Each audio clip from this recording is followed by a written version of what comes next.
Hey, what's going on, everybody? My name's Steve, and I want to take a moment to introduce myself and welcome you guys to my brand new YouTube channel, Mouzertec Gaming. Now, I'm planning on posting a variety of content and playing a bunch of different games on this channel, but to kick things off, we're going to be doing a Diablo 4 build guide. Today, I'm bringing you a pretty unique Sorcerer build that I haven't seen on any build sites, or honestly even seen anyone other than myself using in-game. The skill we're going to be building around is Firebolt. Not Firewall, but our basic attack Firebolt.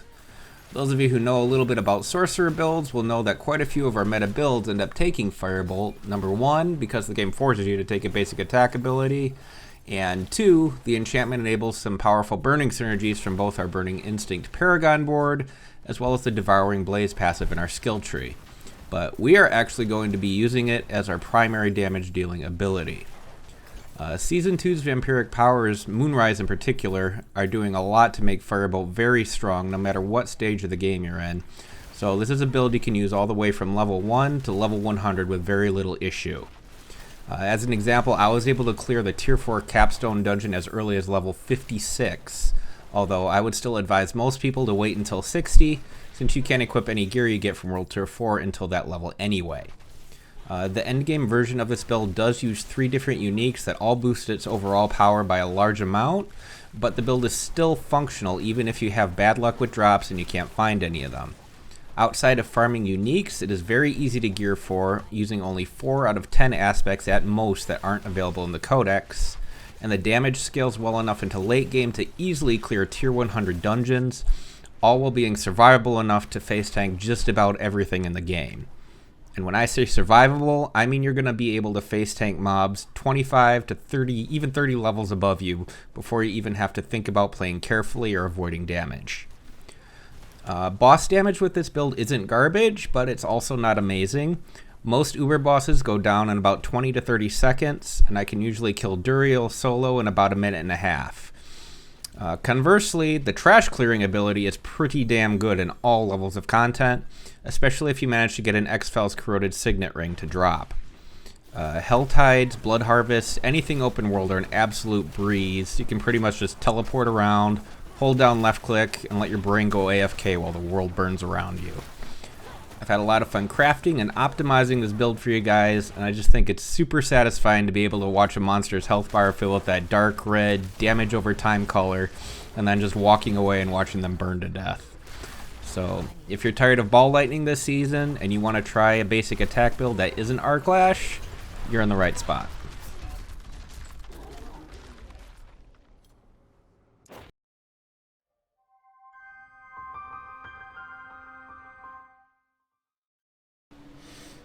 Alrighty, we're actually going to get started here by going over some of the Vampiric Powers that even make this build remotely viable. I actually really tried very hard to get a Firebolt build to work in Season 1. Sadly, it just really underperformed and felt bad, but I was so excited to see some of the new powers this season, particularly Moonrise and Ravenous, and they really made things come together.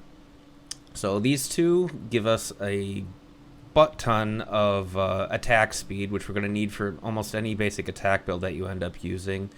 And Moonrise as well gives you 160% multiplicative basic skill damage. So this one's really the linchpin that kind of brings everything together. Absolute requirement. We're going to be taking Undying. Temerity is going to be one of the uniques that we're using, and the heal on attack, along with one of the passives in our skill tree that we're going to be going over later on, is part of what fuels that massive barrier and gives us our tankiness. We're also going to be leaning pretty heavily into vulnerable damage.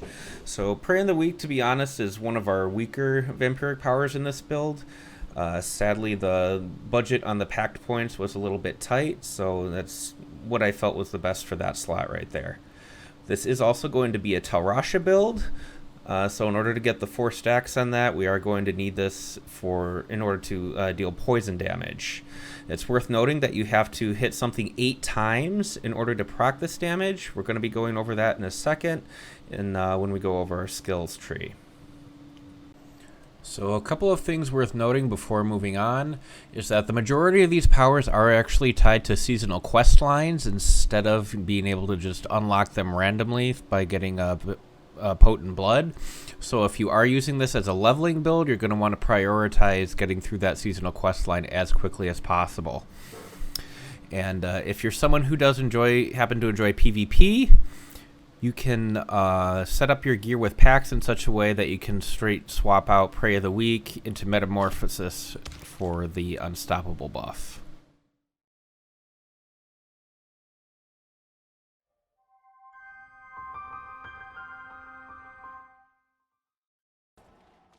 Okay, so for skill tree, obviously at the start we're going to max out Firebolt with 5 out of 5 points. Move into Enhanced to allow it to pierce burning enemies, giving us our AoE clearing capability. As well as picking up Glinting Firebolt for what amounts to a free 25% damage upgrade on everything we care about doing with this build, which for the burning damage. Then we're going to be putting a single point into Spark as a way to proc our lightning stack of Talrashas. You can do this with Teleport as well, but Spark allows us to do this at range with 0 cooldown, as well as giving us 4 out of the 8 hits that are required for getting our poison stack going as well. Point into Ice Shards. This gives us our cold Talrasha stacks, as well as the additional 5 additional hits to get us over that point threshold for the poison stack. In combination with one of the aspects that we're going to be taking later on, it also pierces enemies, and with the destructive ice shards, that's what's going to allow us to apply vulnerable to large packs of enemies. Moving down to our defensives, you're going to be putting a single point in all of our defensive abilities except for ice armor. From here on, it's pretty standard stuff, up to Shimmering and Flame Shield for the heal, taking the damage reduction and teleport, and we don't really get too much benefit from either one of the secondary upgrades on Frost Nova, even though the primary one is useful for reduced damage, not damage reduction, for reduced cooldown on the ability, which is also why I've elected to put 3 of 3 points in both of these skills, since their cooldown scales with ranks, whereas Flame Shield does not. And then survivability isn't really going to be an issue for us, so we're okay to go ahead and max out the Glass Cannon passive. Moving down, we are going to be maxing out Precision Magic, since we do need quite a bit of Lucky Hit for this to work. Align the Elements is always a solid defensive option, but we mostly take this so we can go down into Protection. The majority of our survivability is going to come from massive heals fueling our Temerity Barrier, although these protection barriers that proc off of your cooldowns do also stack with that, giving you almost your entirety of your life pool in barrier. Sadly, Mana Shield just isn't going to be super efficient for us, since we're not ever really going to be chain casting Ice Shards enough to have good uptime on the buff. Moving down to our mastery abilities, we're going to put 3 out of 3 into Inner Flames for an almost constant 9% increased damage while healthy. Thanks to our barrier, we're going to be healthy 95% of the time. And for the times that you're not healthy, well, you're probably in trouble anyway. And starting here, we have a couple of choices. Devouring Blaze isn't going to really help us too much, since this is a damage over time build. Firebolt does have a direct damage component, and it does an okay amount of damage, I guess. So if you want to, you can put 3 out of 3 into Devouring Blaze. I've elected to just max out Crippling Flames for the extra survivability and kiting options that the Immobilize gives you. Although if you do want to take both of these, you can either take points out of Glass Cannon if you want to, or shift them out of your defensives and Teleport and Frost Nova, at the expense, obviously, of higher cooldowns on those abilities. In addition to that Crippling Flames Immobilize proc, one of the main reasons that Lucky Hit is going to be such a huge part of this build, and we need as much of it as we can put our hands on, is going to be that Firewall is actually our second enchant slot, and it's not going to be going on our skill bar. So the only way this is ever going to be cast is through this 25% Lucky Hit chance proc. So 5 out of 5 points into Firewall, move down into Enhanced Firewall for an additional 25% multiplier for anything standing in it. And then for the secondary upgrade, we're going to be taking Wizard's Firewall for additional mana regen. Now, we're not going to be really chain casting Ice Shards too much, as I mentioned before, But especially in situations where things are dying extremely quickly, you're going to find yourself having to reapply vulnerable more often than, you know, every 2 seconds. And this just really helps smooth things out so you don't really have to think about your mana pool too much. Now, if you do decide that you want an ultimate ability, Inferno, along with its yank everything in upgrade, can actually be really nice to have for this. But I've actually found that the lower cooldown and the hard CC on Frost Nova is just more valuable and more difficult content for me.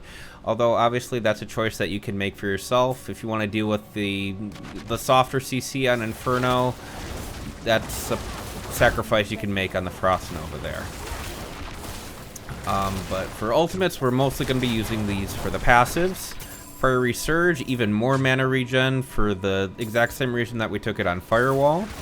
3 out of 3 points into Endless Pyre for even more damage multiplier, though this one has to build up over time.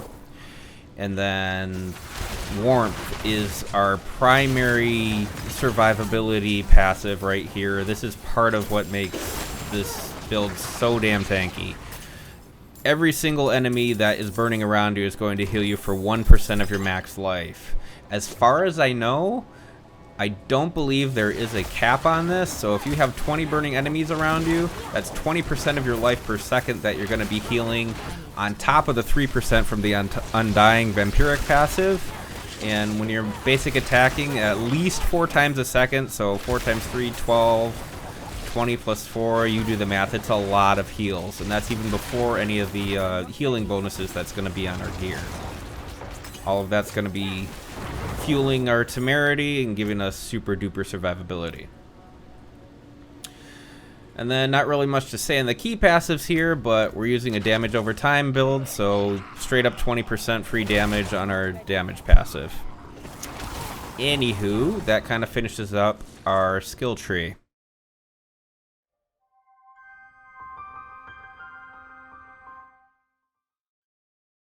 Alrighty, time for gear, aspects, and stats. Starting with our helmet, we're going to be using Aspect of Might for the 20% damage reduction on your basic attack. The god roll stats you're going to be looking for there are Intelligence, basic skill attack speed, max life, and total armor. On your chest piece, we're going to be using Disobedience for all that juicy extra armor buffs. And stats are going to be Intelligence, damage reduction from burning, max life, and total armor. On our gloves, we're going to be using Aspect of Piercing Cold. This is what allows our ice shards to pierce enemies and give us our AoE vulnerability application. If you happen to be using this build as a leveling build, I highly recommend that this aspect is the first one that you unlock on your codex, as the quality of life that it brings to this build is definitely very noticeable. For stats on your gloves, you're going to want Lucky Hit Chance, Attack Speed, Critical Strike Chance, and Intelligence. Now, given that this is a damage over time build, crit isn't super important for us, even though it is very nice to have for those nice juicy X-Val crits. However, I've opted to go for all stats instead of critical hit chance because, well, that's what the game gave me, and it kind of just feeds into the damage over time aspect more. Then for our pants, we are going to be using Temerity, which allows us to convert all of the overhealing that's going to be happening between our Vampiric Power Undying and our Warmth passive into a massive barrier for up to 80% of our life. This also gives us, up to 21% healing received buff, which in combination with the skulls that we're using in our gear, give us currently a 42% bonus to all healing, which is going to make a massive difference for fueling those barriers. And then on our boots, we're going to be using Aspect of Fortune for all that extra lucky hit, 20% while we have a barrier. And then ideal stats are going to be Intelligence, Movement Speed, and ranks to Teleport and Frost Nova for the extra cooldown reduction. Now, while it's not a requirement, the attacks reducing evade cooldown by 1.2 seconds does actually work quite well with this build, as we're attacking so quickly, it basically gives you infinite evades, which is very nice when you're trying to kite things that are trying to eat you in the face. For our weapon, we're going to be using Conceited Aspect for extra damage while we have a barrier, which we're going to pretty much have 100% uptime here. Ideal stats that you're looking for on your weapon are going to be intelligence, basic skill damage, critical strike damage, as well as vulnerable damage. On your offhand focus, you're going to want to use Storm Swell Aspect for an additional 30% damage while vulnerable and you have a barrier. Now, interestingly enough, this is actually reflected in your stats over here. You see, without a barrier, I have 312% vulnerable damage, whereas as soon as I cast an ability and it gives me a barrier, it shoots all the way up to 436%. So that is by far our biggest additive damage multiplier. Now, for the basic skill damage affix, as you can see, there is a rather massive 30% range on that. So it's going to be super important to get really high rolls on that, because if you get a low roll on both your weapon and your focus, it's going to be basically missing what equivalent to an entire Paragon glyph's worth of power. And we're also going to be using Topaz in both our weapons for an additional 40% basic skill damage in between the two. For rings, we're going to start out with Talrashas, obviously giving us that stacking multiplicative elemental damage buff. Cooldown reduction is going to be nice for our defensive skills. Resource regeneration is kind of a wasted stat in this build, but we definitely need the lucky hit chance, and the non-physical damage is, well, just basically everything we do, so that's very nice. X-Fouls is going to increase our damage over time, increase our intelligence through all stats, more lucky hit, more cooldown reduction for our defensives, and that damage proc is going to give us a much needed bit of burst damage to help with our AoE clearing as well. And then finally, for our amulet, we're going to be using Rapid Aspect in order to get our basic attacks as close to 5 attacks per second as possible, which happens to be the cap in the game. If you haven't seen it before, Gold Farming Guide actually put forth a really interesting video on how he discovered that this was the attack cap in the game. So if you enjoy theory crafting and learning about in-depth mechanics in the game, I'm actually going to put a link for that in the description below, and it is a very good watch. For stats on your amulet, you're going to want intelligence. That 10.5% intelligence roll is honestly the biggest chunk of intelligence you can get on any piece of gear. I have 1100 intelligence right now, so this amulet is providing me over 100 intelligence on its own. So the only thing you could even get more intelligence on is if I had a two-hander, which I do not. Move speed, once again, for more kiting, as well as to feed into Ravenous, giving us more attack speed based off of that. My amulet is a little bit more defensive than I would like, but ideally you're going to have a total armor damage roll as well as a damage reduction roll of some kind, either flat damage reduction or damage reduction from burning. So, and as far as gems in your jewelry, you're going to want to just cover any resistance gaps you may have, and then after that, just load it up with as much armor as you possibly can. If you happen to have some bad luck on your gear like me, I'm actually missing a max armor roll on my amulet, and the two that I have on my helmet and my chest piece are both pretty much minimum rolls. In that case, you're going to have to use a iron skin elixir along with an armor incense in order to reach armor cap for doing tier 100 dungeons. So as a little side note with the rings, if you are using this as a leveling build, obviously you're not going to have access to these uniques. So the stats you're going to want to use for both of your rings are fire damage, critical strike damage, vulnerable damage, and lucky hit chance. As far as the legendary aspects that you're going to want to use, I would recommend using Accelerating Aspect so that crits from your ice shards can give you even more attack speed. And then I already said this is going to be a very low crit based build, so on your other ring you should use the Elementalist aspect in order to make those crits a little bit more reliable. Although, even though if you decide not to pick up this aspect, it may be a little bit more reliable than you think, since Ice Shards has 5 chances to crit on every single target that it passes through.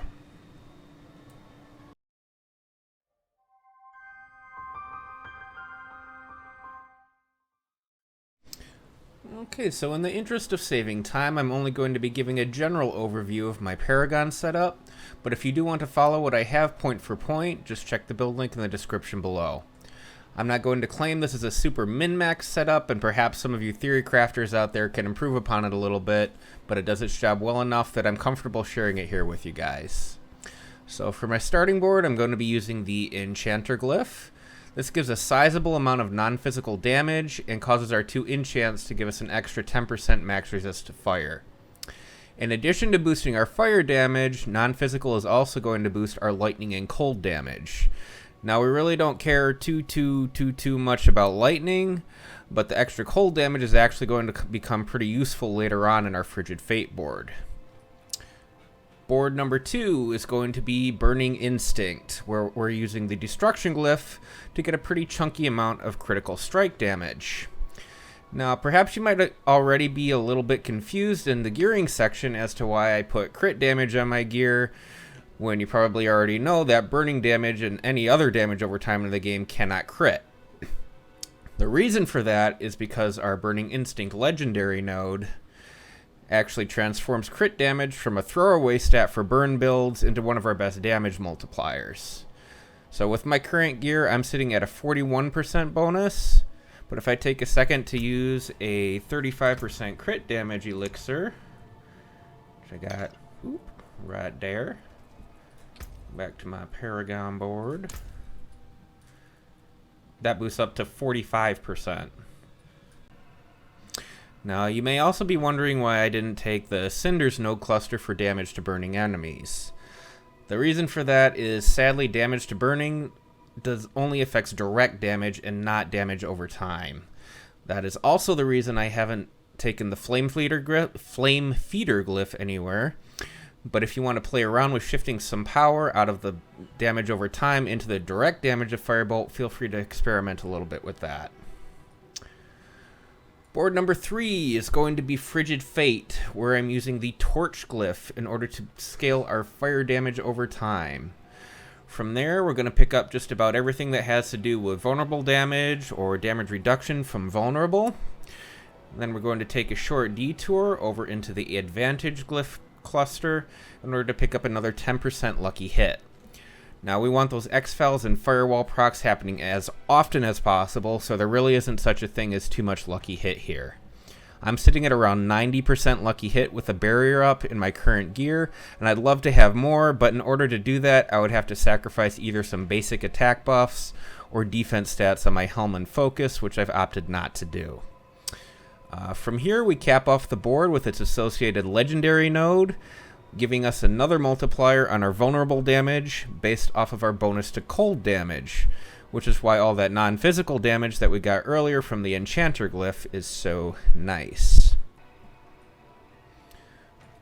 Okay. Board 4 is going to be Searing Heat, where I'm using the Reinforce Glyph to boost both our main stat, our fire damage, as well as give us a 15% damage reduction while we have a barrier up. There's not really a whole lot to say about this board other than picking up some extra crit damage to feed into our Basic Instinct, Burning Instinct. And if you want to drop a little bit of defense in favor of damage, you can swap in the Pyromaniac Glyph instead of Reinforced, although I personally wouldn't recommend doing this if you plan on pushing high-tier Nightmare dungeons. Last but not least, board number 5 is going to be Enchantment Master, where we're using Exploit to pick up even more vulnerable damage to feed into our Frigid Fate and Stormswell multipliers.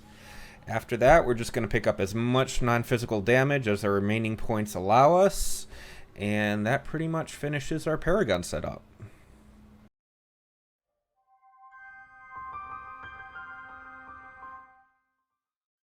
So the playstyle section is actually going to be fairly short and sweet. All you really got to do when you come into a pack engagement is spark into ice shards, into left click, and then just continue casting ice shards as often as you need to in order to refresh your vulnerability stacks.